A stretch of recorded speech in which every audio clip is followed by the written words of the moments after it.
ایک شخص چرخ میں اڑتا ہے، ہواؤں میں جھولتا ہے، ہر دولت اس کو میسر ہے، عزت شہرت اس کی باندھی ہے، بیکار تکریم اسے حاصل ہے، دنیا جانتی ہے، زمانہ سلوٹ کرتا ہے، جو چاہتا ہے وہ ہو جاتا ہے،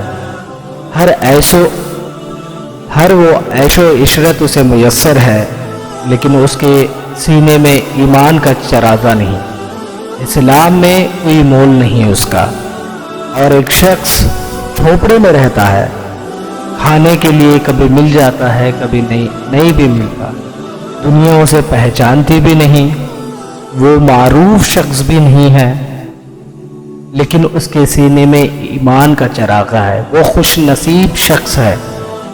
میرے حضور کا ایک فرمان سن، حضور نے فرمایا، میرے دوستوں میں سے قابل رشک دوست وہ ہے جس کا سامان دنیا تھوڑا ہے، نوازیں زیادہ ہے۔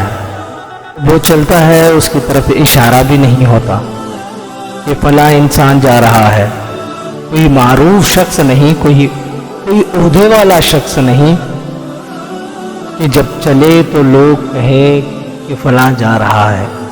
ثم نقد بیدی، حضور نے ہاتھ سے چٹکی بجائی اور پھر فرمایا اس کو موت بھی ایسے ہی آئے گی، اور پھر فرمایا اس پر رونے والے بھی تھوڑے ہی تھے۔ قلت تراسو، اس کی وراثت بھی بہت تھوڑی تھی۔ مایا میرے دوستوں میں سے قابل رشک دوست ایک وہ ہے، تو ہماری سب سے بڑی دولت ایمان کی دولت ہے، نوازوں کی دولت، شرافت کی دولت۔ یہ دولتیں ہمیں جمع کرنی چاہیے۔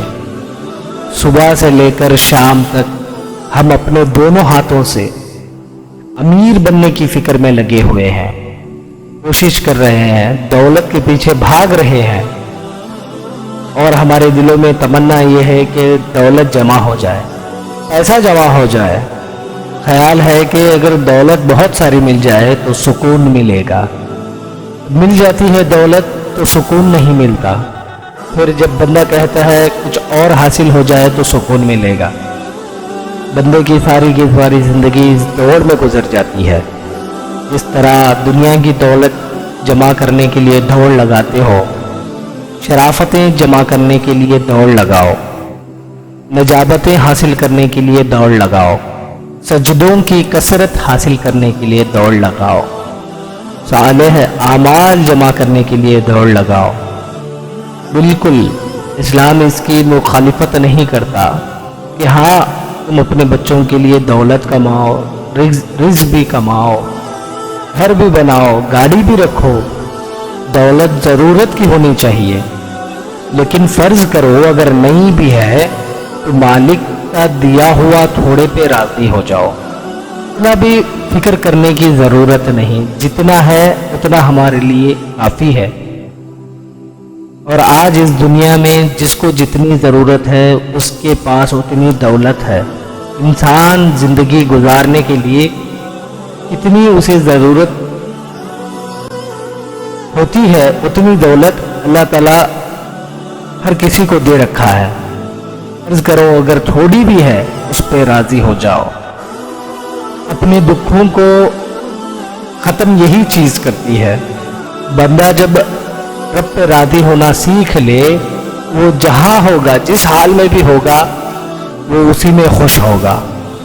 اگر وہ راضی ہونا نہیں سیکھے گا، اگر وہ کروڑ پتی ہونے کے باوجود بھی، بڑے بڑے امارات اس کے پاس ہونے کے باوجود بھی، نوکر چاکر رہنے کے بعد بھی، گاڑی بنگلہ سب وہ چیز اس کے پاس رہنے کے باوجود بھی اسے خوشی نہیں ملتی، کیونکہ اس نے رب کو راضی ہی نہیں کیا۔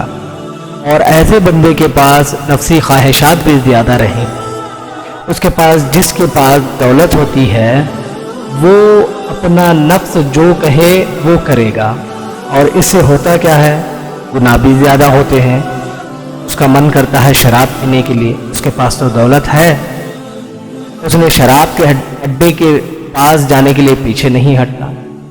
اور اگر اس کا نفس یہ کہے کہ زنا کر لے تو اس کے پاس حد سے زیادہ دولت ہونے کی وجہ سے وہ کسی کی پرواہ بھی نہیں کرتا، تو پھر اس پہ راضی ہونے کا فن سیکھنا چاہیے۔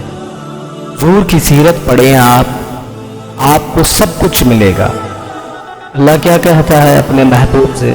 محبوب، میرے حبیب، اگر تم کہہ دو تو یہ احد کا پہاڑ جو ہے وہ سونے کا بنا دوں، اور یہ فتح مکہ جو ہے سونے کا بنا دوں۔ لیکن اللہ کے حبیب صلی اللہ تعالیٰ علیہ وسلم نے فرمایا اپنے خدا سے، مالک مجھے ایک دن کھانا دینا اور ایک دن فاقہ رکھنا۔ آپ نے اپنی زندگی میں کئی بار فاقہ ہے، بھوک کی وجہ سے پیٹ پر پتھر باندھتے تھے۔ وجہ کیا تھی؟ صرف اور صرف مالک کو راضی کرنے کے لیے۔ یہ چیز جو ہے ہمارے لیے بہت بڑی چیز ہے، اللہ کو راضی کرنے والی چیز بہت بڑی چیز ہے، یہ بہت بڑا فن ہے۔ سمجھو یہ جس کسی کو بھی مل گیا اس کی زندگی بہت خوش ہے، ورنہ ساری زندگی سب کچھ رہنے کے باوجود بھی وہ ناخوش انسان ہے۔